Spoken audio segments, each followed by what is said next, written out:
I'm back, YouTube, and I got the tea. Let's get into it. Now, you know B-Simone been trending lately.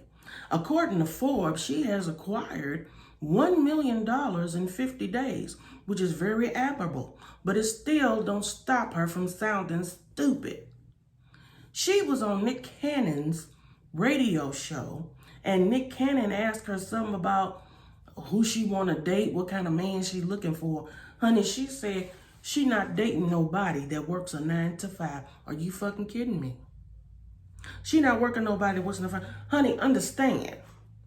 The 9 to 5 people, which is probably over half of your 5 million followers, they're the people who buying your retarded ass self-help book with the blank pages so you can write in there and manifest what you want to be. Yeah, them motherfuckers is the ones that's buying your book. Them motherfuckers are the ones who giving their 9 to 5 money to their wives and girlfriends so they can buy your makeup, because trust and believe, Beyonce, Rihanna, the Kardashians, people like that, high-powered celebrities, they ain't buying that shit. They not buying it. The 9 to 5 people are buying it. While you rapping, I know you wished you could have snatched them words right out the air as soon as you said it. But no, Twitter already done canceled you. So shut the hell up. Nicki Minaj and Tekashi 6ix9ine dropped their new single Trollz Thursday night after they went on IG Live. And Tekashi was trying to go in talking about rappers who have snitched. I guess he's still feeling some type of way because people calling him a snitch still or whatever. But Nicki reeled him on back in. This is not what we're here for. We're here to promote Trollz. And let me do my little speech on Black Lives Matter. We're not here to talk about snitch. So she gave her little opinion on snitches. She said something to the effect of that if you're in the streets, if you're a street person, then you have a right to feel some type of way about people snitching. But if you're a rapper and all you is in the studios, you ain't got no room to talk. So that was her politic on snitching. So she went on to say that proceeds from the sales of the single Trollz will go towards something. I really don't remember what she said, but it's proceeds going towards something. That filter she had on during the live was the fool. I didn't like it. And she did her, a little spiel, a little speech on Black Lives Matter. She spoke very eloquently, and it was good. And listen to the song. Nicki says that the video was shot in Tekashi 6ix9ine's house. So yeah, it's a little under budget looking, but it's cute. I mean, she was cute. I mean, whatever. It was cute. Now the song itself, I couldn't get into it.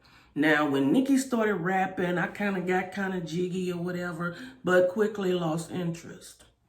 So for me, it's not that banger. I love Nicki, that's my girl. But for me, it's not that banger. Now, if you missed the news feed, Walgreens, Walmart, and CVS are now going to unlock the ethnic skin and hair products and put them out with the white people stuff. Yeah. Now, if you remember, back in 2018, a woman named Essie Grandi, I don't know if I'm saying her name right, Grandi, filed a federal lawsuit against Walmart in the Prairie, California. The local Walmart that she goes to had the ethnic black hair and skin products locked up in a case.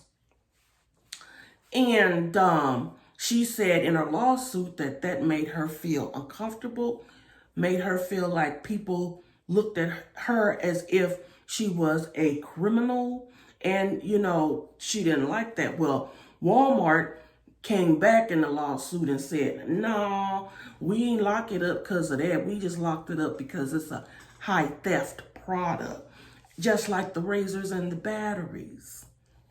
Yes. That case was dismissed last year.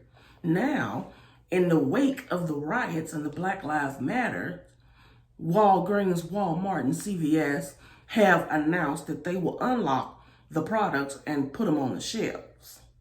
What's the difference?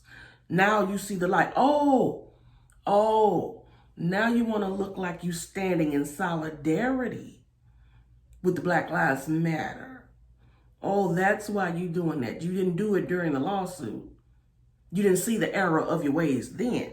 But now you see the error of the way. I got it. Now, for weeks I have been quiet and I have not used my platform to talk about how I feel about the Black Lives Matter movement and the protests that happen and still happening. First off, it goes without saying that Black men and women, men in particular, are systematically being snuffed out by police. That not to say that white people don't die by the hands of police, because they do. Mexicans die by the hands of police, they do. But it's the black and with the Black men and the Black women who are constantly being snuffed out. So if another person tells me all lives matter, I'm gonna smack the dust out you. Because all lives aren't the one that's being killed every day. Okay? Now, I've seen a lot of videos of white men, white women having encounters with police, and the police are so patient, and the white folks are just going off on the police, and I know my rights, and will not comply. All of this. The police are so patient, they do whatever they have to do not to use force on the white people.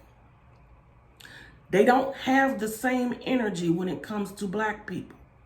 All we want out of this whole protest, this whole movement, is equal rights. Treat me like you treat the white man over there. Treat me like you treat the white woman over there. Okay? That's all we want. We don't want more rights. We don't want better rights. We just want equal rights. That's all. So, I'm not saying that all cops do that. I'm not saying that, because there are some good cops out there. All cops don't have that same treat them like animals mentality. They don't. I'm not saying that. So, if you're on the phone and you're talking to your girlfriend and you have a kid, 2-year-old, and you're not paying attention to that 2-year-old, and that 2-year-old starts misbehaving, starts breaking stuff, knocking stuff over, doing what they're not supposed, just acting the fool, that child is trying to get your attention. That's in comparison to the riots. Rioting is the actions of people not being heard, people who are hurting and they feel like they're not being heard. They just not turn up just to turn up because they don't know no better and they ain't got nothing else to do. Those are the actions of people who feel like they're not being heard. So understand, gone are the days of quietly walking, holding hands, singing Kumbaya, we shall overcome. Gone are those days. This generation, they not here for it. They gonna wreck shit. We gonna wreck shit until we hurt, until we get justice. Because we tired of it. We all tired of it. So that's my thoughts on that. We have to do better. And let's be clear, it wasn't just Black people rioting. I saw a lot of white faces out there. running with TVs and liquor. So it wasn't just black people doing that. And let's not forget the people that were put in place to accelerate the breaking of glass and burning of buildings. People were put in place to do that. Let's not forget that either. So T.I. can have several seats talking about Atlanta is Wakanda and it should be protected at all costs. Boy, man, if you don't sit the hell down, dude, bro, Wakanda is a fictional place. And Wakandans withheld their wealth and their materials that could better the same people that look like them, but they withheld it. They kept it to themselves. And fuck the other black people. They can figure it out. That was Wakanda.